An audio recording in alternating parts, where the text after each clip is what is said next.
अध्ययन का समय हो गया है। आप सबका एक बार फिर से स्वागत है आज के अध्ययन में। और हम लोग अपने अध्ययन को प्रारंभ कर रहे हैं और यूहन्ना रचित सुसमाचार उसका 14 अध्याय, चैप्टर 14 हम लोग देख रहे हैं। यूहन्ना रचित सुसमाचार 14 अध्याय हम लोग सब लोग निकाल लें।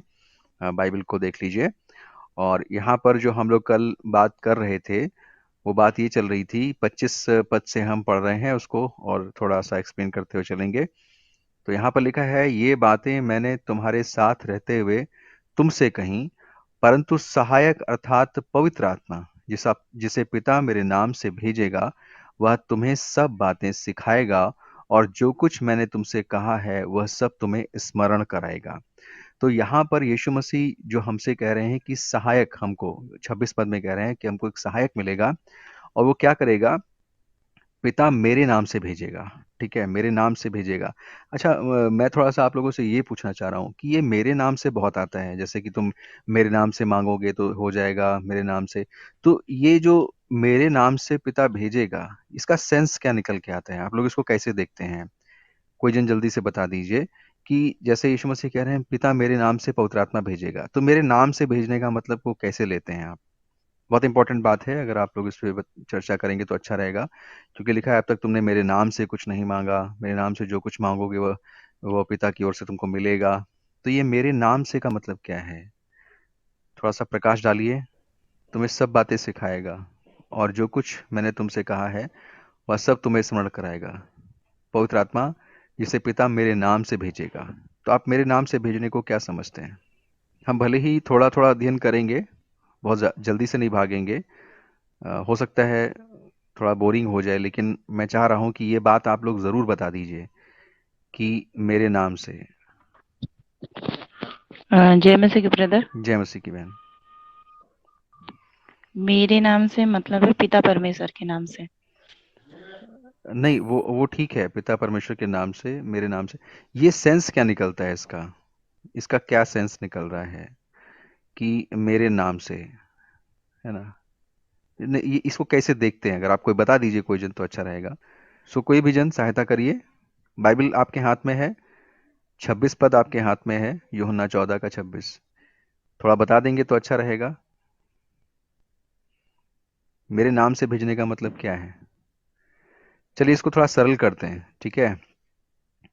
आप किसी को कहीं भेजते हैं, ठीक है, किसी काम के लिए, किसी ऐसे व्यक्ति को जिसको शायद आप जानते हैं, लेकिन जिसके पास भेज रहे हैं वो नहीं जानता है।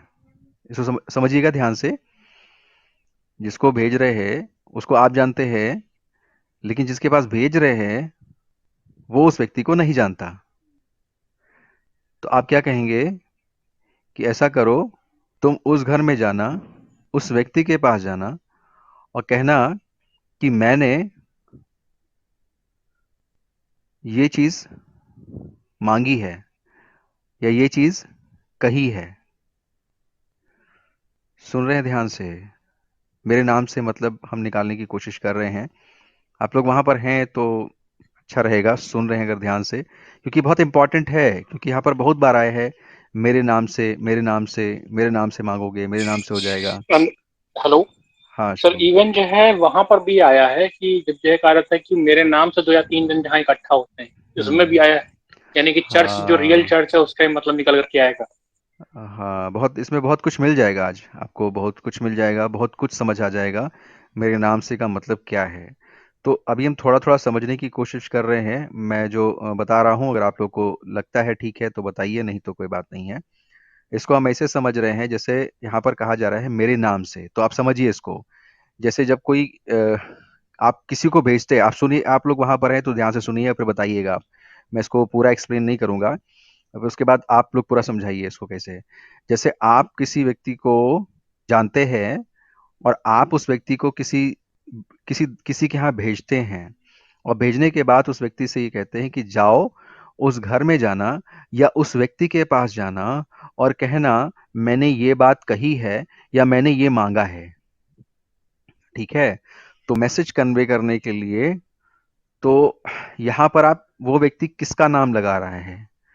वो व्यक्ति किसका नाम लेगा? यीशु का। है ना, जिसने भेजा है। है ना, जिसने भेजा है वो उसी का नाम कहेगा और उसी की बातों को बताएगा। ठीक है।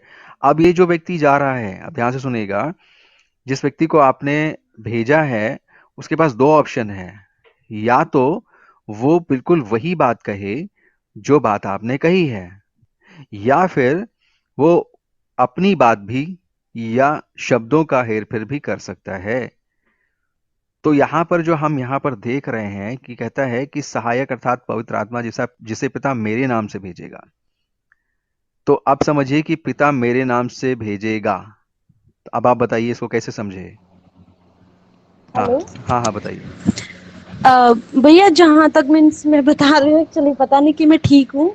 जैसे एक हिसाब से ये भी देखे कि जैसे परमेश्वर से सारी जो मानव जाति वो दूर हो गई थी, और मतलब पाप के लिए परमेश्वर ने अपने इकलौते पुत्र को जैसे हमारे लिए कुर्बान किया, तो एक प्रभु यीशु एकमात्र वो है मतलब जिनके द्वारा हमारा पिता के साथ मेल कराया उन्होंने। लाइक एक नॉर्मल एग्जांपल लेते हैं, एक बाप अपने बेटे को भेजता है, और जब एक बेटा अपने बाप की सारी वो मर्जियां पूरी करता है कि जो वो उसका बाप चाहता है, तो सरल सी बात है कि जो उसका बेटा बाप को बोलेगा तो वो कभी अपने मीन्स हो सकता है कि वो कभी अपने बेटे की बात को टाले ना, क्योंकि एक आज्ञाकारी पुत्र जो होता है वो हमेशा एक बाप को प्यारा होता है, कि जिसने खुद से ज्यादा अपने बाप की मर्जी को पूरा किया हो और हमेशा मतलब वही चीज की हो जो बाप को पसंद है। तो ये भी हो सकता है कि अब मान लो कोई भी दुनिया में कोई भी बाप बेटे का रिश्ता एक ऐसा होता है कि अगर बेटा बाप के लिए सब कुछ कर रहा है तो बाप बहुत खुश होगा, और वो वही वो जो अगर कभी भी इन फ्यूचर अगर बेटा कोई डिमांड करता है या बेटे से कोई मदद करता है, अगर बेटा बाप से गुहार लगाए तो बाप जरूर सुनेगा इस बात को। तो मे भी हो सकता है कि ऐसा भी कुछ हो, क्योंकि यीशु मसीह को स्वर्ग की कुंजी भी कहा गया, और यीशु मसीह ही एकमात्र ऐसे हैं जिनके थ्रू हमारा परमेश्वर के साथ मेल हुआ है, जो कि हम बहुत मतलब दूर ही हो गए थे एक हिसाब से। Thank you thank very you much. भैया। Thank you very much. प्रभु बहुत आशीष दे। Thank you. ये प्लेटफॉर्म इसीलिए है ताकि आप लोग अपनी बातों को यहाँ पर रख सकें और हम देख सकें कि हम लोग कहाँ जा रहे हैं, कैसे सीख रहे हैं। Thank you very much. प्रभु बहुत आशीष दे। भारती संदीप बताएंगे यहाँ पर। संदीप का माइक ऑन है। संदीप भैया। जी, शुक्रिया जय मसीह भैया। जय मसीह की भैया। आपका प्रश्न 26 पद से है, जो आप पूछ रहे हैं कि ऐसा क्यों यीशु बोल रहे हैं कि अ, वो मेरे नाम से भेजेगा, जिसे पिता मेरे नाम से भेजेगा। मैं ऐसा समझता हूँ कि हमें ईश्वर के बारे में नहीं पता था, हम उससे बिल्कुल अलग थे, जैसा बहन ने बोला। तो मुझे पूरे 14 पद में 2-3 जगह पे एक रेफरेंस बहुत क्लियर समझ में आता है कि एक तो 20 पद में बोलता है, उस दिन तुम जानोगे कि मैं अपने पिता में हूँ और तुम मुझ में और मैं तुम में। तो ये एक कनेक्शन है जो एक परमेश्वर से यीशु का और यीशु से हमारा हुआ है। तो इसके अलावा और कोई जरिया ही नहीं है। जैसा कि 14 के 6 पद में लिखा है, यीशु ने उससे कहा, मार्ग और सत्य और जीवन मैं ही हूँ, बिना मेरे द्वारा कोई पिता के पास नहीं पहुंच सकता। तो मुमकिन है कि जो पिता की तरफ से आएगा वो भी हमें यही ही as a guarantee, as a proof, या पुष्टि पुष्टि कह सकते हैं, पुष्टि करने के लिए वो हमें यीशु का ही नाम बताएगा, क्योंकि हमने चेहरा यीशु का मतलब हमने एक छवि, एक स्वभाव यीशु में देखा, और वो उसके जरिए ही हमें बताएगा कि कौन है वो, अपनी पहचान। ना कि एक एक कॉन्ट्रडिक्ट वर्स में भी हो, लेकिन मुझे जहाँ तक याद है कि वो उसका नाम लेने से डरते हैं, जो शैतान की आत्माओं में होते हैं। वो परमेश्वर बोलते हैं, गुरु बोलते हैं, जो भी बोल पाते हैं, लेकिन उसे एक्सेप्ट नहीं करते हैं। जो एक्सेप्ट करता है परमेश्वर की तरफ से आता है, उसी के लिए शायद बोल रहा है, परंतु सहायक अर्थात पवित्र आत्मा जिसे पिता मेरे नाम से भेजेगा, वह तुम्हें सब बातें सिखाएगा। तो एक एक स्टैम्प्ड थिंग ऐसे बोल सकते हैं कि हमें मिलता है, जो यीशु के नाम से। Okay, thank you very much. Thank you Sandeep. आपने बहुत अच्छे पॉइंट्स को टच किया है। बहुत बढ़िया। Thank you very much. और भी यहाँ पर हम लोग बात कर रहे हैं। थैंक यू दोनों के लिए। यहाँ पर हम बात कर रहे हैं पिता मेरे नाम से भेजेगा। तो पिता सर प... हाँ, हाँ, बताइए। एक चीज जो यहाँ पे मुझे दिखाई पड़ी 26 वर्ष में, इंग्लिश में मैंने जो है ये क्या नाम द लिविंग बाइबल ट्रांसलेशन है उससे पढ़ रहा हूँ। But when the father sends the comforter instead of me, मेरी बजाय, and by the comforter I mean the Holi spirit, he will teach you much as well as remind you of everything I myself have told you। यहाँ पे instead of me का मतलब क्या समझ रहे हैं? और मैंने इसका डिफरेंस दे रखा गया, थोड़ा सा एक्सप्लेनेशन दे रखा गया है, कंफर्टर और हेल्पर इंस्टेड ऑफ मी, मेरी बजाय, ऐसा कुछ करके दे रखा गया इसमें।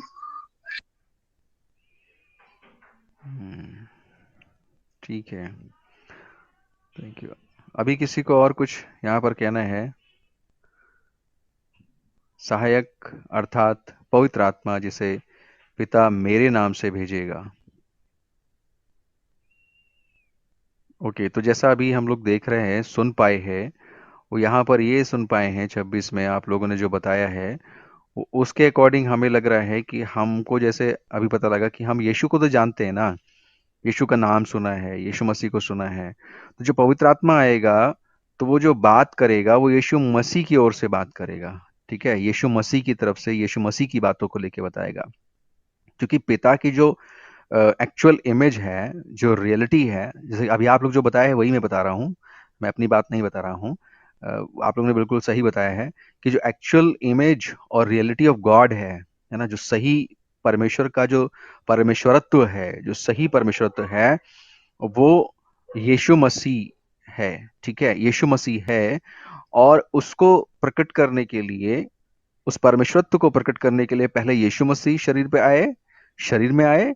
अब उसके बाद यीशु मसीह कहते हैं जब मैं चला जाऊंगा वापस अपने घर पिता के पास, तो पवित्र आत्मा मेरे नाम से आएगा। तो जब वो पवित्र आत्मा मेरे नाम से पिता भेज रहे हैं, तीनों है, देखिए यहाँ पर पिता है जो भेजने वाला है, जो भेजा जा रहा है वो पवित्र आत्मा है, और जिसके नाम से भेजा जा रहा है वो यीशु मसीह है। तो हम यहाँ पर तीनों को देखने पा रहे हैं, परमेश्वर पिता, पुत्र यीशु मसीह और पवित्र आत्मा।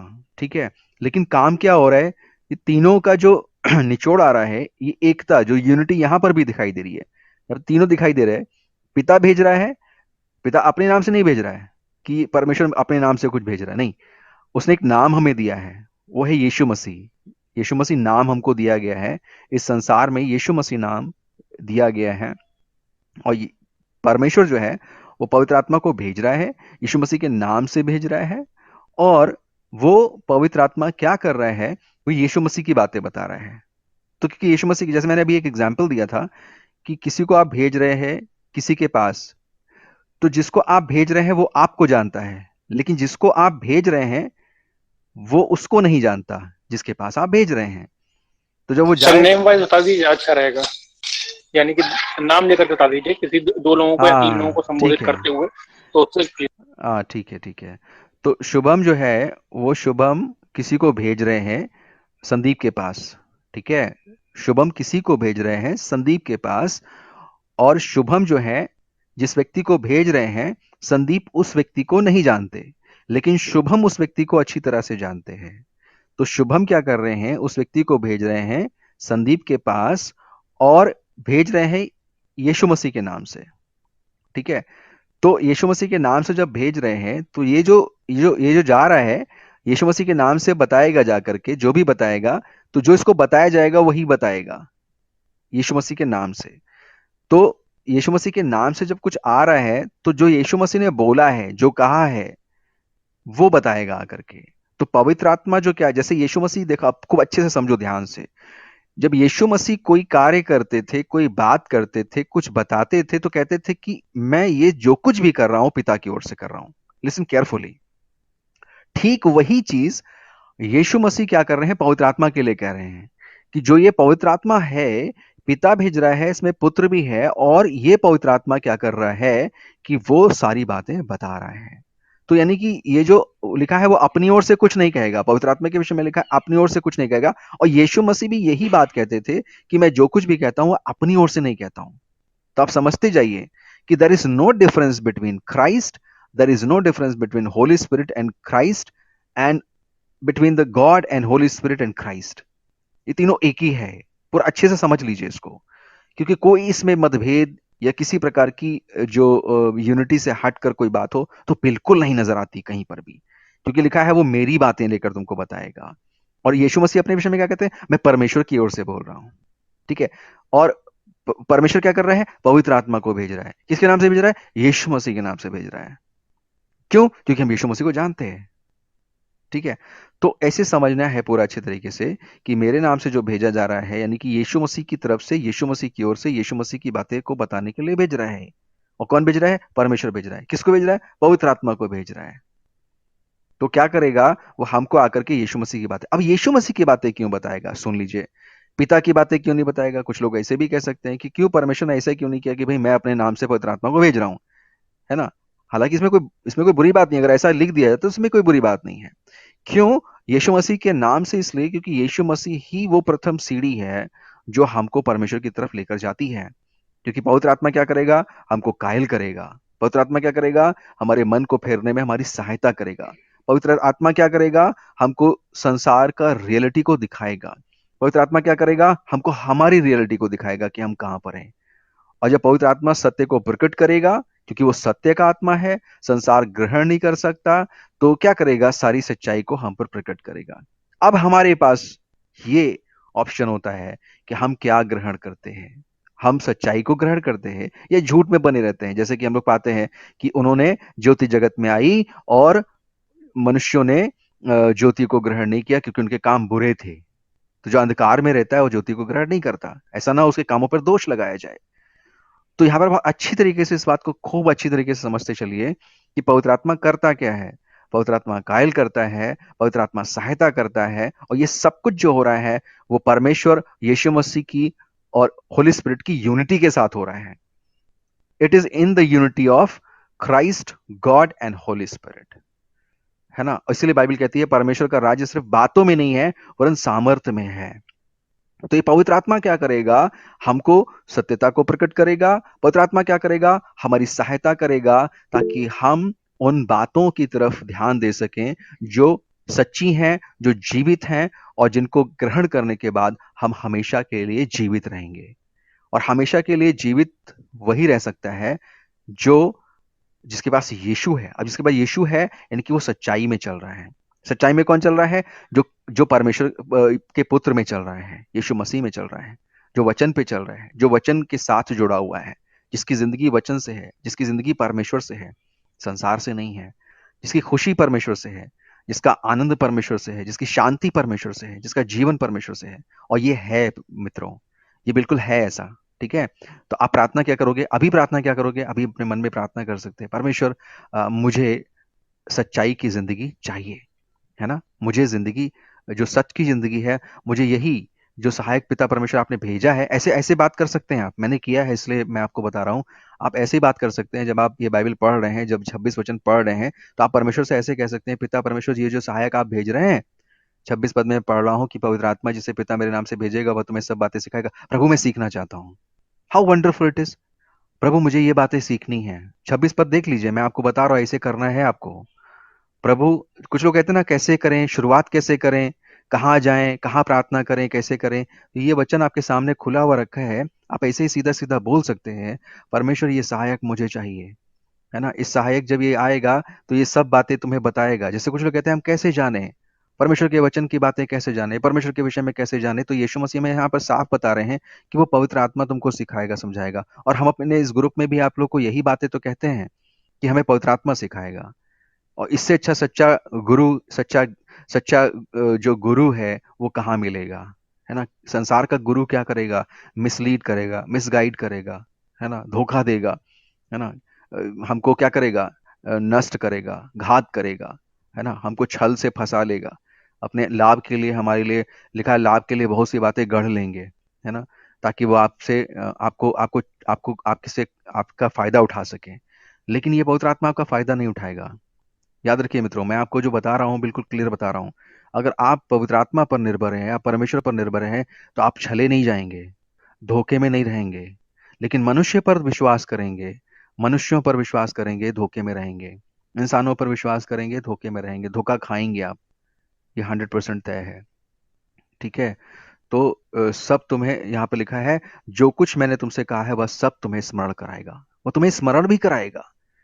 एक तो यीशु मसीह की बातें बताएगा, स्मरण भी कराएगा। फिर आप लोग कभी-कभी प्रश्न कर देते हैं, सर हम किसके पास जाएँ, हम कहाँ सीखें? है ना? कभी-कभी ये लोगों लोगों की बात आती है, हम कहाँ जाएँ? हम किससे सीखें? कोई ना कोई तो इंसान चाहिए। लेकिन बाइबल कहती है कि मैं पवित्र आत्मा दूँगा। यीशु मसीह कहते हैं मैं तुम्हें अनाथ नहीं छोड़ूँगा। है ना? तो तुम्हारे पास बाइबल, सबसे अच्छी हम लोग के पास 2 चीज़ें हैं। एक तो है पवित्र आत्मा और दूसरा है परमेश्वर का वचन। जो भी व्यक्ति, जो लोग भी पवित्र आत्मा और परमेश्वर के इस वचन पर निर्भर है, वो धोखा नहीं खाएँगे। गारंटीड धोखा नहीं खाएँगे। आप एग्री करते हैं इस बात से? हाँ या ना कह दीजिए। बिल्कुल। हाँ। है ना? तो कभी कभी धोखा नहीं खाएँगे, है ना? आप मुझ पर भरोसा करेंगे, धोखा खा जाएँगे। है ना? किसी भी इंसान पे भरोसा करेंगे, धोखा खा जाएँगे। लेकिन पवित्र आत्मा तो धोखा नहीं देगा। कभी नहीं देगा, है ना? क्योंकि पवित्र आत्मा क्या है? परमेश्वर की तरफ से भेजा हुआ, यीशु मसीह का नाम से आया हुआ, ये पावर है, ये सामर्थ है। बहुत अच्छा है, बहुत बढ़िया है। मुझे लगता है आप लोग को बहुत समझ में आ रहा होगा ये बहुत-बहुत चीज़ें अच्छी तरीके से। क्लियर हो रहा है? जी जी सर। हाँ, अगर क्लियर नहीं हो रहा है तो आप लोग बीच में प्रश्न उठा सकते हैं, ठीक है? तो यहाँ पे लिखा है, मैं तुम्हें शांति दिए जाता हूँ। यीशु मसीह कह रहा है, मैं जा रहा हूँ, अब तुम्हें शांति दूँगा। मैं तुम्हें शांति दिए जा रहा हूँ, अपनी शांति तुम्हें देता हूँ, है ना? पहले कह रहे हैं शांति दिए जाता हूँ, फिर कहते हैं अपनी शांति तुम्हें देता हूँ। जैसे संसार देता है, मैं नहीं देता, है ना? हम लोग इन बातों पर कल चर्चा कर चुके हैं अच्छे से। मुझे नहीं लगता इसको दोबारा से इस पे जाने की ज़रूरत है। तुमने सुना कि मैंने तुमसे कहा, मैं जाता हूँ और तुम्हारे पास फिर आऊँगा।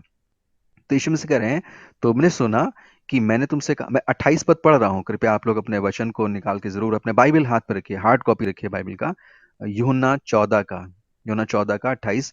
तुमने सुना कि मैंने तुमसे कहा, मैं जाता हूँ और तुम्हारे पास फिर आऊँगा। यदि तुम मुझसे प्रेम रखते तो इस बात से आनंदित होते कि मैं पिता के पास जाता हूँ, क्योंकि पिता मुझसे बड़ा है। ठीक है, अब यहाँ पर ध्यान से देने की बात देखिए।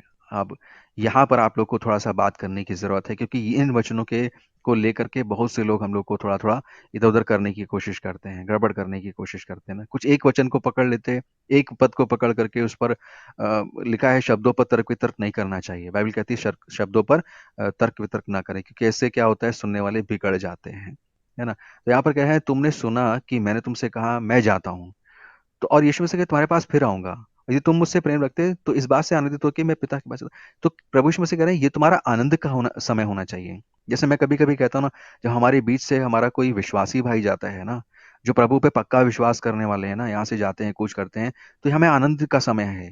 ये खुशी का समय है कि जो व्यक्ति यहाँ से गया है, वो परमेश्वर के पास गया है। तो इसलिए यीशु मसीह ने कह दिया, तुमने सुना कि मैंने तुमसे कहा कि मैं जाता हूँ और तुम्हारे पास फिर आऊँगा। यदि तुम मुझसे प्रेम रखते तो इस बात से आनंदित होते कि मैं पिता के पास जाता हूँ। यीशु मसीह कहते हैं, यदि तुम मुझसे प्रेम रखते होते तो तुम इस बात से आनंदित, खुश हो जाते। तुम्हारा ये खुशी, तुम दुःख नहीं मनाते, तुम रोते नहीं, है ना? तुम दुखी नहीं होते कि अरे मैं जा रहा हूँ। जैसे हम लोग इस संसार में ऐसे पैदा हुए ना, इस संसार में लोगों को ऐसे ही देखा है ना? लोग ज़ार-ज़ार रोते, लोग ऐसे बुरी तरह से अपने कपड़े फाड़ लेते, बुरी तरह से बिखर जाते हैं। अब क्या होगा? कैसे होगा? ये चला गया, हो गया, हो गया। लेकिन परमेश्वर ने हमको वचन में बोला है, ऐसे तुम्हें दुखी होने की ज़रूरत नहीं है। ना? कोई भी विश्वासी भाई बन जाता है, तो हम लोग के लिए वो एक आनंद का समय होना चाहिए कि हमारा भाई, हमारा बहन जो है, वो परमेश्वर के पास गया है।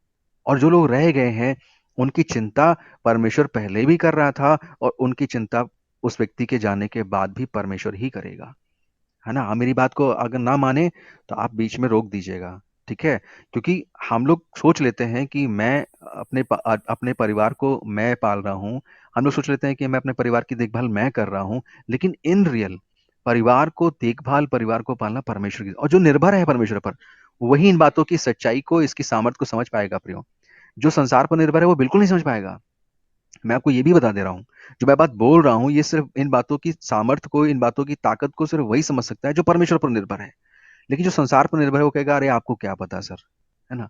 आप क्या जाने कितना दुःख होता है, कितना ये होता है, कितना अकेलापन होता है। लोग, कितना अकेलापन होता है। अब अकेलापन का भी लोग, मैं बता दूँ आपको, ये भी क्या है, जब परमेश्वर के साथ आपका जुड़ाव होता है ना, परमेश्वर की आत्मा आपको मिलता है, परमेश्वर की सामर्थ मिलती है, तो आपको अकेलापन बहुत अच्छा लगता है। एक्चुअली में वो अकेलापन नहीं होता है।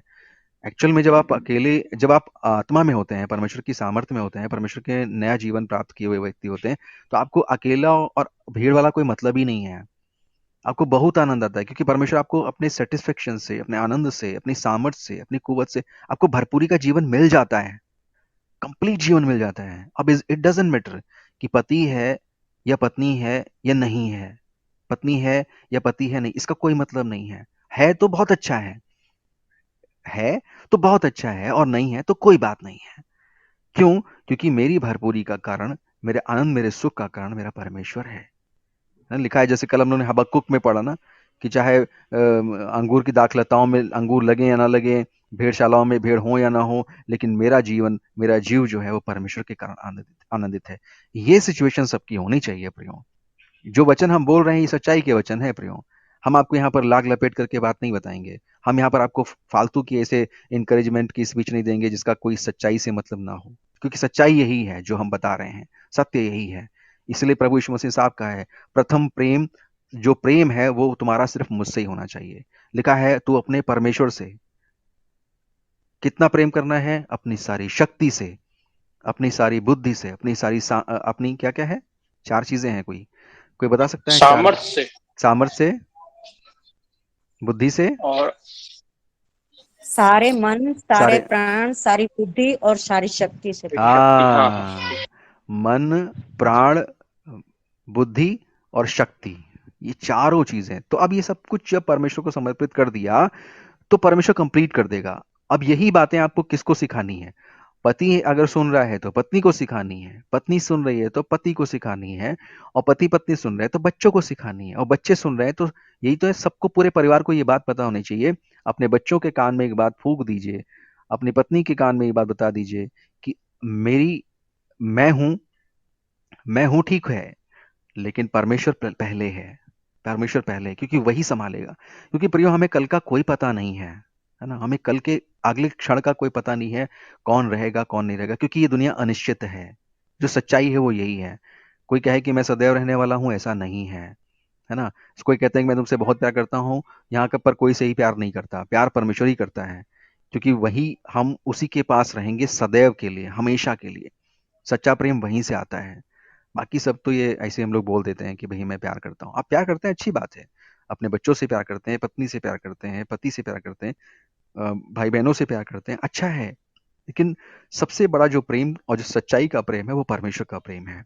वो पहले हमारे भीतर आना चाहिए, क्योंकि जिंदगी की सच्चाई वहीं से प्रभावित होती है, वहीं से उसका प्रवाह होगा, वहीं से आप सच्ची बातों को ग्रहण कर पाएंगे, स्वीकार कर पाएंगे। ठीक है, वो सामर्थ्य आपको मिलेगी। अभी इस बात में अगर किसी को कुछ ऐड करना है तो बता दीजिए, अगर किसी को कुछ पूछना है तो भी बता दीजिए। बहुत हाँ हाँ, बताइए बताइए। भैया अभी जो है ये वाली वर्ष पढ़ रहे हैं 26 जो पढ़ रहे थे, but when the Father sends the Comforter instead of me, and by the Comforter I mean the Holy Spirit, He will teach you as well as remind you of everything I myself had told you. So यहाँ पे थोड़ा सा भैया ये चीज जब पढ़ रहे थे तो एकदम से एक चीज ये रिवील हुई कि जैसे हम आपने भी ये कहा कि वो जैसे उसने कहा भी है कि मैं कभी तुम्हें अनाथ नहीं छोड़ूंगा। तो ये चीज पहले एक चीज है कि परमेश्वर ने हमको अनाथ नहीं छोड़ा। अपने पवित्र, जब वो गया तो उसने पवित्र आत्मा को भेजा, तो इससे पता चलता है कि वो अनाथ उसने हमको नहीं छोड़ा और भेज रहा है। इसका मतलब ये है कि उसके यीशु के नाम से भेज रहा है, तो इसका मतलब ये है कि, और यीशु खुद रिवील कर रहा है चीज, तो इसका मतलब ये है कि यीशु ही परमेश्वर है, क्योंकि उसको सब कुछ मालूम है। कौन कब आएगा, कौन कब जाएगा, ये भी चीज उसको पूरी तरीके से मालूम है। धन्यवाद। Thank you very much. परमेश्वर बहुत आशीष दे भैया, थैंक यू। अभी हम लोग यहाँ पर देख रहे हैं, किसी को कुछ बताना है तो बता दीजिएगा। अब बात आ रही है कि यीशु मसीह यहाँ पर कह रहे हैं कि तुम इस बात से आनंदित होते कि मैं पिता के पास जा रहा हूँ। ठीक है, तो मैंने अब बताया आपको कि हमारे आनंद का विषय होता है। ठीक है, संसार के लिए दुख का विषय है, संसार के लिए पीड़ा का विषय है। ठीक है, क्योंकि उनकी इमोशनल नीड्स को कौन पूरा करेगा। कुछ लोग बहुत इमोशनल होते हैं, कुछ लोग डिप्रेशन में चले जाते हैं, है ना। कुछ लोग बिछड़ने के बाद न जाने कितने दिन तक शोक विलाप रहता है। ठीक है, लेकिन अगर शुरू से आप लोग, मैं बता दूं आपको, अगर शुरू से हमारे घरों, हमारे परिवारों में इस बात को बताया और जताया जाता कि गॉड इज फर्स्ट, है ना, सब कुछ परमेश्वर है, एवरीथिंग, है ना? एवरीथिंग इज गॉड, ठीक है? सब कुछ परमेश्वर है, सर्वोपरि परमेश्वर है, हमारे जीवन का आधार, हमारे जीवन का सुख, हमारे जीवन का सब कुछ परमेश्वर है। तो शायद हमको जार जार रोने की जरूरत नहीं होती, शायद हमको इतना जमीन पर लौटने की जरूरत नहीं होती है। हम लोग क्या कहते हैं, ठीक है, प्रभु में हमारा भाई, हमारा बहन, हमारा ये जो है वो चले गए हैं, ठीक है? हम परमेश्वर से प्रार्थना करते हैं कि जो लोग रह गए हैं, पिता अपना अनुग्रह, अपनी दया उन सब पर बनाए रखे। तो जो सच्चाई है वो हम लोग को संसार नकार देता है। क्यों? क्योंकि हम लोग को बहुत इमोशनल चीज़ें दिखाई जाती हैं। आप ज़्यादातर टीवी में देखेंगे, सीरियल्स में देखेंगे, जो भी आपको पिक्चर दिखाएंगे, सब इमोशनली लोगों को छला जाता है ना? बहुत इमोशनल सारी बातें वहाँ पर, आंसू ज़्यादातर क्या करते हैं, इमोशंस से खेला जा रहा है आप लोग के। और इमोशंस जो है वो शरीर का हिस्सा है। आपके इमोशंस से खेल खेल कर आपको आत्मिकता से बिल्कुल हटा दिया जाता है, ठीक है? और कई बार इमोशन इतने हावी होते हैं कि हम सच्चाई को जो है वो स्वीकार नहीं कर पाते। अपने इमोशन के हावी होते हुए हम ट्रुथ को स्वीकार नहीं कर पाते हैं कई बार। सो ये भी हमें ध्यान रखना है। अब हम आगे आ रहे हैं 28 पद के सेकंड पार्ट में, क्योंकि पिता मुझसे बड़ा है। कई बार इस बात को लेकर लोग कहते हैं कि देखो, यहाँ पर यीशु मसीह कह रहे हैं कि पिता तो बड़ा है, इसका मतलब यीशु मसीह छोटे हैं। तो आप लोग इसको कैसे देख रहे हैं? 28 पद को जरा बताने की कोशिश करेगा कोई? कोई भाई बहन बता दीजिए जल्दी से 28 पद को। कोई जन जल्दी से बताइए, मैं वेट कर रहा हूँ। हेलो। जी भैया बताइए। हाँ सर, पिता पुत्र का ऐसा रिश्ता है कि अगर यहाँ पे पुत्र अगर अपने आप को बड़ा मानने लगेगा तो पिता का सम्मान खत्म हो जाएगा सर।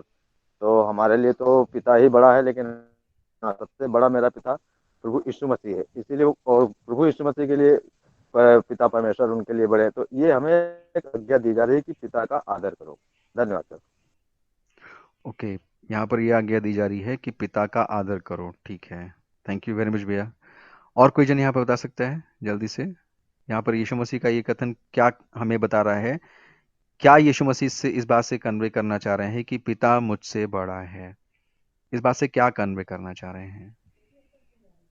कोई जन बता दीजिए, हम जल्दी नहीं करेंगे। हाँ बताइए शुभम भैया। हेलो।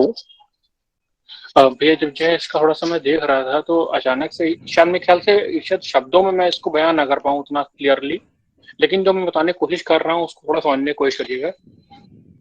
यहाँ पे यीशु जो कह रहे हैं कि remember when I told you I am going away but I will come back to you again.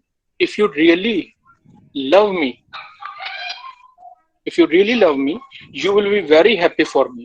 For now I can go, the Father who is greater than I am. So यहाँ पे जो है ये पढ़ते हैं तो इसमें ये साफ साफ क्लियर हो रही है कि जो है पिता यानी कि तुमको अकेला, पहली बात तो वो तुम्हें अकेला नहीं छोड़ेगा, यानी कि मैं तुमको अकेला छोड़ूंगा ही नहीं। वो जो पिता है वो भेजेगा। तो और वो भेज रहा है, वो अपनी जो है उससे भेज रहा है। अब उसने सोच रखा है भेजने का तुम्हारे लिए। वो मुझसे बड़ा है क्यों? क्योंकि वो तुम्हारे लिए कर रहा है। ये भी बात यह हो सकती है कि वो तुम्हारे लिए कर रहा है। वो अपनी खुद की मतलब उससे भेज रहा है। उसने मुझे भेजा और वही जो है पिता को, वही पवित्र आत्मा को भेजेगा। इस वजह से बड़ा है, लाइक दैट। हर सर, जैसे कि हर चीज में जो है यीशु मसीह ने परमेश्वर को डिसाइड किया कि जैसे कि जो परमेश्वर की ओर से आया हूँ, और ये भी बताया गया है उसमें कि जो है मैं जाऊंगा तुम्हारे सहायक भेजूंगा पिता की ओर से। तो पिता को इंडिकेट किया गया है। तो मैं समझता हूँ कि पिता बड़ा है। प्लस पवित्र आत्मा, यीशु और पिता है एक, लेकिन अगर देखा जाए तो तीनों है तो अलग अलग। तीनों काम एक ही हैं, पवित्र आत्मा, पुत्र, पिता, लेकिन तीनों है अलग। तो मैं पिता को आदर के रूप में, और पिता सच में जो किशन भैया ने कहा कि पिता है उसका आदर का सम्मान चाहिए, वो तो हक है। और परमेश्वर बड़ा है, पिता को ही इंडिकेट करते हैं यीशु बार बार कि मैं पिता की ओर से आया हूँ, पिता मुझ में है, मैं पिता में है। मैं अपनी ओर से नहीं, जो पिता बोलता है मैं देखता हूँ वही मैं करता हूँ। तो मैं तो अपने मतलब पर्सनल बता रहा हूँ कि जैसे यीशु पर विश्वास करते हैं, लेकिन यीशु मसीह के नाम से मैं पिता से मांगता हूँ हर चीज, परमेश्वर से डायरेक्ट, क्योंकि परमेश्वर ने खुद कहा है कि डायरेक्ट मैं तुम्हें परमेश्वर से जोड़ रहा हूँ। तो हम यीशु से मांगते हैं, सामर्थ मांगते हैं, पवित्र आत्मा मांगते हैं, लेकिन मांगने वाली चीजें जैसे कि परमेश्वर से हर एक चीज अपना परमेश्वर से इंडिकेट करते हैं, क्योंकि उसमें सीधा परमेश्वर से जोड़ा है, तो हम सीधा परमेश्वर से संपर्क रखते हैं। यीशु मसीह से भी संपर्क रखते हैं, लेकिन परमेश्वर से अपने मन की बात परमेश्वर से खोल के कहने के लिए कहा, इसलिए परमेश्वर से ही मांगते हैं और परमेश्वर को बड़ा अधिकार मिला है, ये मैं मानता हूँ। Okay, thank you very much, thank you very much, thank you. अभी हाँ जी, सर कुछ और पॉइंट्स ये बताना चाहूंगा, तो इसको थोड़ा सा भी और थोड़ा सोच रहा था, समझने की कोशिश कर रहा था। तो यहाँ पे ये लिखा हुआ, I am going away but I will come back to you again, if you really love me you will be very happy for me. यानी कि यीशु का जो है जाना होएगा वो पिता की आज्ञा के अनुसार है। यीशु का लौटना होएगा, यानी कि लौटने का मतलब ये है, पहली बात तो हम ये समझ रहे हैं कि मरे हुए में से जीवित होना। फिलिपियों 2 अध्याय में देखते हैं पिता की सामर्थ्य से, परमेश्वर की सामर्थ्य, या रोमी 6 अध्याय में देखते हैं परमेश्वर की सामर्थ्य के द्वारा रोज अप अगेन जो हम लोग कहते हैं। तो वो चीज जो है पिता की सामर्थ्य से हो रही है। फिर उसके बाद पवित्र आत्मा का यीशु मसीह के नाम में होने वाला आने का है, लेकिन आज किसकी ओर से रहा है? पिता की ओर से आ रहा है। सो इस वजह से भी हम कह सकते हैं कि उसको ऊपर रखा है, मतलब कह सकते हैं कि इस समय, यानी कह सकते हैं जैसे भैया ने भी भेजा, प्रदीप भैया ने भेजा है कि वो अभी लिमिटेड फॉर्म में है, इस वजह से इस शरीर में, शारीरिक देह में है, इस वजह से उसको ऊपर रख रहा है। धन्यवाद।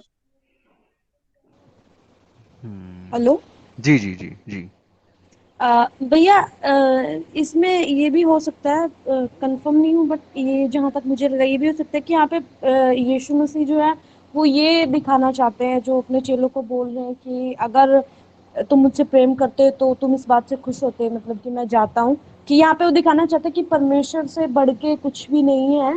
यानी हर चीज या एक परमेश्वर की यहाँ पे वो इमेज क्रिएट, यानी खुद की भी वो कि यहाँ पे एक इमेज क्रिएट कर रहे हैं कि इस संसार में जो कुछ भी है वो परमेश्वर ही है, और तुम्हें इस बात से खुश होना चाहिए कि मैं जा रहा हूँ। यहाँ पे मतलब वो दिखाना चाहता है कि हर चीज से बढ़ के, मतलब परमेश्वर को जो कहती है फर्स्ट, पहला स्थान, कि हर चीज हमेशा परमेश्वर को ही, मतलब पहला जो सब सर्वश्रेष्ठ है वो उसी को मिलना चाहिए। यहाँ पे मेरे हिसाब से मतलब हर चीज से बढ़ के यीशु मसीह जो है, मतलब परमेश्वर तो वो है ही, मतलब खुद की यहाँ पे एक इमेज क्रिएट कर रहे, दिखाने की कोशिश करे कि हर संसार की चीज से परमेश्वर ही सबसे बड़ा हो सकता है। थैंक यू भैया। थैंक यू वेरी मच प्रभु बहुत आशीष दे भारती। और कोई जन यहाँ पर, और कोई जन? हाँ बताइए बताइए। सर ये कह रहे थे कि जो है प्रदीप भैया जो है लिखे थे, क्या उसको थोड़ा सा एक्सप्लेन कर सकते हैं? प्रदीप आप बता दीजिए, कुछ बता दीजिए, बताना चाह रहे हैं शायद, बता दीजिए भैया। जी सर, यही मतलब है जो अभी शुभम ने बताया था। हम्म। सर प्रदीप भैया ने एक बार बिल्कुल क्लियर बता दिया था पहले, ये पिता, पवित्र आत्मा और पुत्र के बारे में हर चीज क्लियर कर दी थी। मुझे याद है अच्छे से, क्योंकि पवित्र आत्मा और पुत्र और यीशु के बारे में कैसे हमें प्रार्थना करनी चाहिए, किसके, जब प्रार्थना में किसको इंडिकेट करना चाहिए, सब कुछ बताया था। अगर एक बार चाहें तो प्रदीप भैया बता सकते हैं। जी प्रदीप बता दीजिए भैया। अगर कोई स्पेसिफिक क्वेश्चन है तो उसको स्पेसिफिक तरीके से एड्रेस कर सकते हैं। वैसे तो अभी जो चल रहा है वो ऑलमोस्ट क्लियर है मुझे लगता है।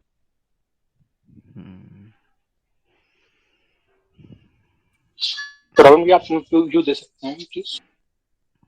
हाँ, तो ये जो आप लोग का सब जो बताया है, इसको मिला जुला कर जो मैं देख पा रहा हूँ, इसकी पूरी तस्वीर को जो मैं समझ पा रहा हूँ, आप लोग देख लीजिएगा, अगर कहीं इधर उधर हो जाता है बता दीजिए।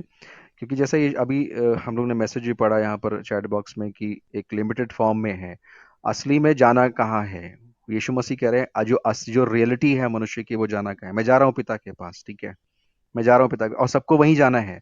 और पहला कुरिन्थियों में 15 अध्याय में भी लिखा हुआ है कि एक दिन पुत्र भी सब कुछ, जब उसके पहले तो परमेश्वर ने पुत्र की अधीनता में किया, ठीक है, फिर क्या करेगा? पुत्र सारी बातों को लेकर के परमेश्वर की अधीनता में कर देगा, और लिखा है, बाइबल कहती है कि पुत्र स्वयं भी उसके अधीन हो जाएगा, ताकि सब में सब कुछ परमेश्वर ही हो, है ना? सो ऑल टुगेदर जितना भी ये सब जो डिफरेंसेस हम देखते हैं या जो भी कुछ देखते हैं, वो अभी इसलिए है क्योंकि जब तक ये छलावा, जब तक ये पाप कि प्रभुसत्ता जो है मनुष्यों के जीवन में चल रही है, और जब तक ये युद्ध चल रहा है, एक दिन जो परमेश्वर है यीशु मसीह में सारे युद्ध को जो है वो एक दिन खत्म करके, सारी चीजों को खत्म करके, सारी चीजों को एक परमेश्वर में यूनाइट कर देगा। ठीक है, सारी चीजें एक ही परमेश्वर में यूनाइट हो जाएंगी, सब कुछ एक हो जाएगा, और वो है परमेश्वर। सब में सब कुछ परमेश्वर ही सब कुछ होगा, है ना। तो इसलिए परमेश्वर यीशु मसीह कहते हैं वो बड़ा है, उससे उससे उससे नजर मत हटाना। और उससे नजर वही, देखिए एक बात और भी याद रखिए, बिना यीशु मसीह के, इसलिए यीशु मसीह ने कहा कोई बिना मेरे पिता के पास नहीं हो सकता। आप कोई कह दे कि you bypass Christ, sometimes some people will come to you then say, अरे now Christ is nothing, God is everything. Some people sometimes they will come to you, अरे God is nothing, Christ is everything.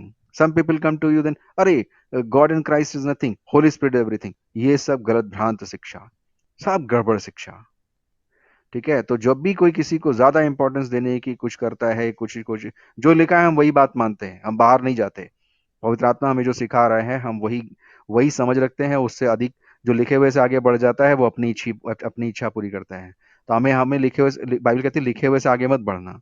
तो जो लिखा है, जो clear है वो यहाँ पर समय जो हम थोड़ा समझ पा रहे हैं कि वो बड़ा कहने का अर्थ ये है कि सब कुछ उसी में जाने वाला है, सब कुछ उसी में होने वाला है। क्यों? क्योंकि हम परमेश्वर की महिमा से गिर गए। समझते जाइएगा, सबने पाप किया, परमेश्वर की महिमा से रहित है, और इस महिमा से रहित संसार में, जगत में एक महिमामान परमेश्वर ने अपने पुत्र को भेजा, है ना, मनुष्य की स्वरूप और समानता में, ताकि फिर से परमेश्वर की महिमा में सारी चीजों को वो इकट्ठा कर सके। लिसन केयरफुली, है ना, सारी चीजों को ध्यान से सुनिए, क्योंकि ये सब बेसिक चीजें आप लोग अगर स्किप करेंगे, ध्यान नहीं देंगे, इधर उधर मन को भटकाएंगे, तो ये सारी चीजें फिर वहीं की वहीं रह जाएंगी। तो ये क्राइस्ट क्या कर रहा है, पहले शरीर में आता है, मनुष्यों को लिए अपना बलिदान करता है, उसके बाद वापस जाता है, फिर पवित्र आत्मा को भेजता है ताकि वो बातें और अच्छी तरीके से पूरी एक्सपेंड हो सके, पूरे वर्ल्ड वाइड, है ना, पूरे ब्रह्मांड में इन सब चीजों का जो है वो एक्सप्लेन कर सके इन बातों को। तो ऑल टुगेदर पिता मुझसे बड़ा है, जो एक लाइन में समझ में आ रही है ये बात कि सारी चीजें, यीशु मसीह कह रहे हैं मैं पिता के पास जा रहा हूँ और तुमको भी वहीं आना है, मेरे पिता के घर में बहुत से रहने के स्थान है, यदि ना होते तो मैं तुमसे कह देता, मैं तुम्हारी जगह थे ना। हम यीशु मसीह को लॉर्ड बोलते हैं, प्रभु है हमारा वो, है ना। तो बिना यीशु मसीह के कोई परमेश्वर को नहीं जान सकता, इट इज क्लियर। परमेश्वर को कभी किसी ने नहीं देखा, इकलौता पुत्र ने उसको प्रकट किया। फिर बाइबल कहती है, कुलुस्सियों में कहती है कि उसमें ईश्वरत्व की परिपूर्णता सदैव वास करती थी। फिर बाइबल कहती है, फिलिपुस कहता है हमें पिता को दिखा दे, तो फिलिपुस से यीशु मसीह कहते हैं अब तक तूने मुझे नहीं देखा क्या, है ना, जिसने मुझे देखा उसने पिता को देखा है ना। तो समझ में आता है, यहाँ पर क्लियर आता है। फिर यीशु मसीह एक जगह पर और बातें कहते हैं, बड़ा छोटे की बात आप लोग समझ लीजिए, बड़ा छोटा हम लोग के जहन में आता नहीं है, बड़ा छोटा जैसी सी चीजें खत्म हो चुकी हैं, क्योंकि यीशु मसीह ने जब चेले लड़ रहे थे तो साफ कहा था कि जो बड़ा बनना चाहे वो तुम में से छोटे का सेवक बने।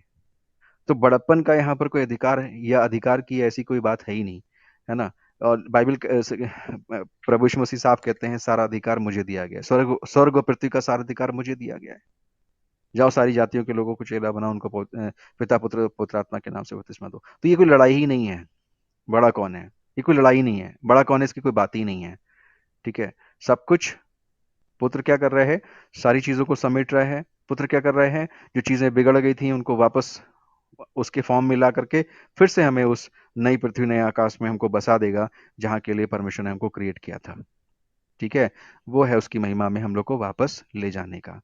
बाकी ये सब छोटा मोटा काम चल रहा है लोगों के जिंदगियों में, तो छोटी मोटी जो सांसें मिली हैं, चंद सांसें मिली हैं, वो काट पीट के हम लोग को यहाँ से अपने घर वापस जाना है।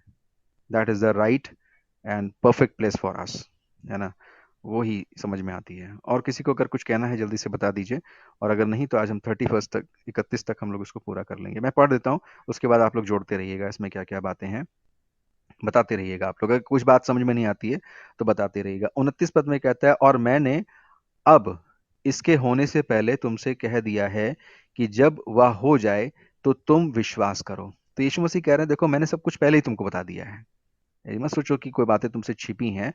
तो मैंने अब इसके होने से पहले तुमसे कह दिया है कि जब वह हो जाए तो तुम विश्वास करो। यीशु मसीह कह रहे हैं कि ये कुछ एटरेंडम नहीं होने वाला है, ऐसा नहीं कि कुछ अचानक हो जाएगा, सब कुछ बता दिया मैंने पहले, ये सब कुछ होने वाला है। क्योंकि मैं जैसे आप ही लोग बताते हैं ना कि परमेश्वर को सब कुछ पता है आगे क्या होने वाला है, परमेश्वर किन बातों में कैसे डिसीजंस लेगा, परमेश्वर को पता है। किन बातों में मनुष्य क्या करेगा परमेश्वर को पता है। इसीलिए हम इसको बोलते हैं प्लान हो गया। कुछ लोग कहते हैं परमेश्वर का प्लान है ना। तुम डाल डाल हम पात पात में इसको ऐसे मानता हूँ। परमेश्वर कहता है ठीक है तुम ऐसे जाते हो जाओ। जब इजराइल ने कहा कि हमें राजा चाहिए, परमेश्वर का ठीक है मुझे मालूम है तो इधर करोगे, लेकिन असली लाइन तो ये है। देखो सुनो ध्यान से, सब लोग ध्यान से सुनो, बहुत ध्यान से सुनो। असली लाइन परमेश्वर ने क्रिएट की।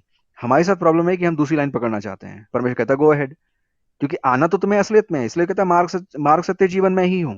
आप लोग सब लोग ध्यान से सुन लीजिए, खूब ध्यान से सुनिए इन बातों को, क्योंकि ये बातें बहुत इंपॉर्टेंट है।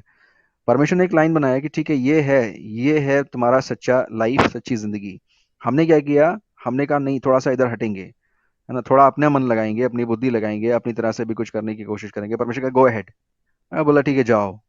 लेकिन असलियत तो ये है ना, तुम जहां जाओगे इधर उधर घूम घाम के आओगे, उसके बाद कहोगे नहीं यार यही सही था, ये रास्ता सही है, यही सही है जगह। तो वो बातें चल रही हैं कि ये हमने अपनी सब हिसाब किताब से चीजें गढ़ लिया, बना लिया, हम सोचते यही जिंदगी है, और बाद में हम ही कहाँ बैठे हुए हैं, बारूद के ढेर पर बैठे हुए हैं। लिखा है वो अपने आप को बुद्धिमान जताकर मूर्ख बन गए, है ना। उन्होंने कहा भले बुरे के ज्ञान का वृक्ष का फल खा लेंगे और परमेश्वर के तुल्य हो जाएंगे, वो अपनी ही मौत का हिसाब किताब बना लिए। तो परमेश्वर से हटके तो कोई रास्ता ही नहीं है, ये तो छलावा है, ये तो मनुष्य का एक धोखा है, जिस धोखे में मनुष्य चला गया और शैतान ने उसको इस तरीके से फंसाया। तो ये धोखे की जिंदगी है। जितनी जल्दी कोई वापस आ जाए उतना अच्छा है। इसलिए यीशु मसीह कहते हैं मार्ग सत्य जीवन में ही हूँ। तुम कहाँ चले गए थे, यहाँ आओ, ये लाइन वापस आओ, वापस आओ, सही लाइन पर आओ, है ना। तेरा वचन मेरे पाँव के लिए दीपक और मार्ग के लिए उजियाला है, वो बिल्कुल सही है। वचन से हटे, परमेश्वर से हटे, सावधानी हटी, दुर्घटना घटी, बर्बादी आएगी ही आएगी, 100% आएगी, गड़बड़ होंगे, है ना। सो आना वापस ही हमको अपनी लाइन पर है, परमेश्वर अपनी लाइन पर बुला के रहेगा, क्योंकि वही सच्ची लाइन है। बाकी तो सब झूठा है। बाकी ये माया जाल को परमेश्वर सब कुछ खत्म कर देगा। ये जो माया जाल मनुष्य ने बना लिया है, जिसको ये सोच के बैठा है जिंदगी सब कुछ इसी में है, जिंदगी यहाँ पर है ही नहीं, जिंदगी किसी चीज में यहाँ पर नहीं है, क्योंकि सारी चीजें धीरे धीरे लिखा है। इसलिए इसलिए बाइबल साहब कहती है, सुनिए, सृष्टि बड़ी आशा भरी दृष्टि से परमेश्वर के पुत्रों के प्रकट होने की बाट जो थी, क्योंकि सृष्टि स्वयं ही व्यर्थता के अधीन की गई है ना। तो सब व्यर्थ होने लग गया, मृत्यु की अधीनता में आ गया। एक के पाप करने से सब कुछ शापित हुआ, सब पापमय हो गया, सब कुछ नष्ट होने वाला हो गया। इसलिए इसलिए प्रथम फल यीशु मसीह हुआ, है ना। जीवनदायक आत्मा यीशु मसीह बना, है ना, ताकि हमको इन सब बातों से छुड़ा करके, मृत्यु की बातों से निकाल करके हमको फिर से एक नई जिंदगी में, सच्ची जिंदगी में ले जाए। इसलिए कहता है मैं आया हूं कि वे जीवन पाएं और बहुत आयत से पाएं, है ना। तो असली जिंदगी यीशु मसीह में है, असली जिंदगी यीशु मसीह है। तो जिसके पास यीशु मसीह है, जिसमें यीशु मसीह है, वही असली जिंदगी का बाइस है। बाकी तो सब लोग के हालत तो आप देखे हैं, है ना, और देख रहे हैं। तो ये है समझने की बात। आगे आते हैं हम लोग। मैं अब तुम्हारे साथ और बहुत बातें ना करूंगा, क्योंकि इस संसार का सरदार आता है, मुझ पर उसका कोई अधिकार नहीं। बहुत इंपॉर्टेंट बातें हैं यहाँ पर, जो हम लोग कल करेंगे, क्योंकि आज समय ज़्यादा नहीं है, क्योंकि इसमें बहुत सी चीज़ें समझनी है हमें, क्योंकि बहुत आगे ज़्यादा स्टडी चली जाती है कई बार बात करते करते। इसलिए मैं कोशिश करूंगा 5 मिनट पहले वाइंड अप करने की, ताकि आप लोग जो है वो समय से इसको वाइंड अप कर सकें। तो यहाँ पर लिखा है मैं अब तुम्हारे साथ और बहुत बातें ना करूंगा, क्योंकि इस संसार का सरदार आता है, मुझ पर उसका कोई अधिकार नहीं, परंतु यह इसलिए होता है कि संसार जाने कि मैं पिता से प्रेम रखता हूँ, और जैसे पिता ने मुझे आज्ञा दी मैं वैसे ही करता हूँ। उठो यहाँ से चलें। तो यीशु मसीह कहते हैं कि देखो अब आ रहा है सरदार, है ना। अब वो सरदार आ रहा है, इसको समझना है, आप लोग को बताना है। आप लोग बता सकते हैं कि ये 29, 30, 31 या 28, 29, 30, 31 को कैसे देख रहे हैं आप लोग। पूरी 14 पद के लास्ट इन पदों को कैसे देख रहे हैं, आप लोग सहायता कर दीजिए। कुछ कुछ क्या क्या समझ में आ रहा है आप लोग को, क्या दिख रहा है इसमें, आप बता सकते हैं। हम ठीक 10 बजे वाइंड अप करेंगे। इससे पहले किसी को कुछ कहना है, किसी को अपना कोई सुझाव देना है, कोई बात बतानी है तो बता सकते हैं। इसमें अभी आप लोग को कुछ बताना है 30 पद में, मैं अब तुम्हारे साथ और बहुत बातें ना करूंगा, क्योंकि इस संसार का सरदार आता है। क्या सेंस निकल के आ रहा है इसका मतलब। फिर कहते हैं मुझ पर उसका कोई अधिकार नहीं। क्या मतलब है इसका 30 पद का, सोचिए और बताइए। कोई भी जन, क्या समझ में आ रहा है, बताइए। क्या ये अंत के दिन की तरफ इशारा है कि सारी हाँ, चीजें यीशु ने जीत ली हैं और हमें परमेश्वर से मिलाने को ले जाएगा, और फिर उसके बाद इस संसार पे, जो इस संसार के हैं, जो इस संसार पे पूरा अधिकार जिसका रहेगा वो शैतान है। लेकिन उसका कोई भी परमेश्वर पे अधिकार नहीं है, यीशु पे नहीं है, क्योंकि उन सब उसने इन पे तो पहले ही जीत हासिल कर ली है। जैसा मती में पढ़ा था कि वो उसको आकर के कई लालच देता है, फिर भी वो उसको अच्छे से जवाब देता है, क्योंकि वो उसके ऊपर प्रभुता नहीं कर सकता। यीशु के हाथ में सब कुछ है, किसी को जीवन देना और किसी को ठीक करना, किसी को समझाना, परमेश्वर से मिलाना, सब कुछ है। इसलिए वो इस चीज पे नहीं कर सकता, लेकिन एक समय आएगा जिसके बारे में हमें पहले ही इसमें बताया गया है कि जब संसार में जो लोग ग्रहण नहीं करते वो दंड के आज्ञा के योग्य होंगे, और वो दंड परमेश्वर कोई अलग नहीं दे रहा है, वो हमें इस संसार में ही छोड़ देगा।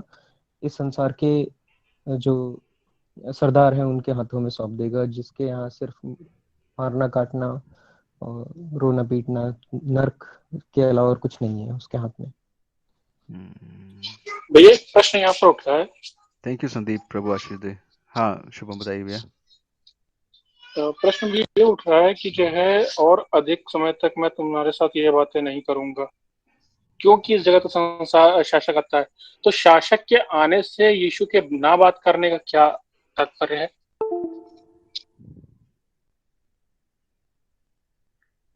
हेलो शुभम, आप पूरी बात कर चुके जी जी। भैया, जी मैं प्रश्न कर रहा हूँ कि यहाँ पर क्या तात्पर्य है इसका कि ये क्या नाम है, यीशु के ना बात करने से शासक के आने का क्या जो है रिलेशन है, ये मतलब मैं पूछ। ओके ठीक है। और कोई प्रश्न यहाँ पर आ रहा है आप लोग के? हाँ हाँ बताइए। हेलो जी जी बताइए। भैया, जैसा कि इसमें 30 और 31 दोनों में दिया हुआ है, यीशु मसीह यहाँ पे बोले कि मैं मतलब मुझ पर एक हिसाब से ना, मुझे जहाँ तक लगता है कि यहाँ पे वो ये शो करना चाहते हैं कि संसार की जो सांसारिक बातें हैं वही सब कुछ नहीं है, और सबसे बेस्ट वो ये दिखाना चाहते हैं कि सबसे ज्यादा जो मेन मोटिव है उनका कि परमेश्वर से प्रेम करना। यहाँ पे वो दिखाना चाहता है कि मुझ पर उसका कोई अधिकार नहीं, इसका मतलब कि यीशु मसीह ने अपने ऊपर किसी भी सांसारिक चीज को हावी नहीं होने दिया। और यही बात वो अपने वचन से, अपनी बातों से, अपने जो उनके शिष्य या चेले थे तो उनको भी वो बताना चाहते हैं कि जो संसार की मोह माया है यही सब कुछ नहीं है, क्योंकि ये सब कुछ यहीं पे रह जाएगा, सारा सब कुछ ये साथ ये किसी काम का नहीं है। और यहाँ पे सिर्फ परमेश्वर को ही मतलब खुद को ये अपनी बातों से दिखाना चाहते हैं, क्योंकि वो खुद परमेश्वर है, तो वो यही दिखाना चाहते हैं कि एक पिता से, मैं पिता से प्रेम रखता हूँ, यहाँ पे वो चीज बोलते हैं। इसका मीनिंग है कि वो सांसारिक बातों को एक साइड पे करके और वो सारी चीज दिखाना चाहते हैं कि सब कुछ मनुष्य सिर्फ परमेश्वर के लिए ही बना है। थैंक यू भैया। Very good Bharati, very good. प्रभु बहुत आशीष दे।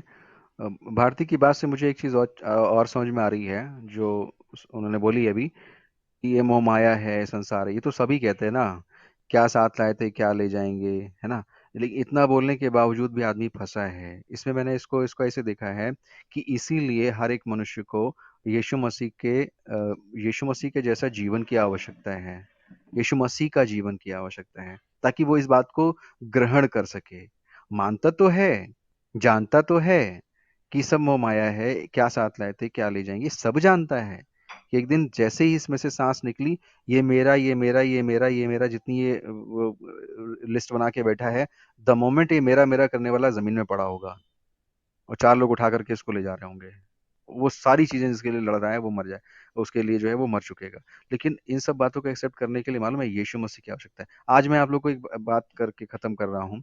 आप लोग को ये सबको पता है, लेकिन जिसके पास, इसलिए बाइबल कहती है जिसके पास पुत्र है उसके पास जीवन है, और जिसके पास परमेश्वर का पुत्र नहीं उसके पास जीवन भी नहीं है। तो ये बात जानते तो हम हैं कि हम क्या साथ लाए थे क्या ले जाएंगे, लेकिन ग्रहण करने के लिए जीवन चाहिए पहले। कौन सा जीवन? वो सच्चा जीवन, वो शाश्वत जीवन जो कभी नष्ट ना हो। ये मिल जाएगा तो ये बातें हम स्वीकार भी कर लेंगे, और हम इस जिंदगी को बहुत जल्दी ही, हम इस जिंदगी पर जयवंत हो जाएंगे।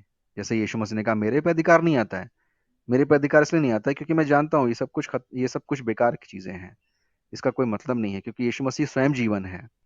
ऐसे ही हमारे लिए भी हो जाए कि हम इस संसार में रहते हुए भी संसार के ना हों। संसार में हैं लेकिन संसार के ना हो लें। बाइबल कहती है वो संसार में तो रहें लेकिन संसार के ना हो लें।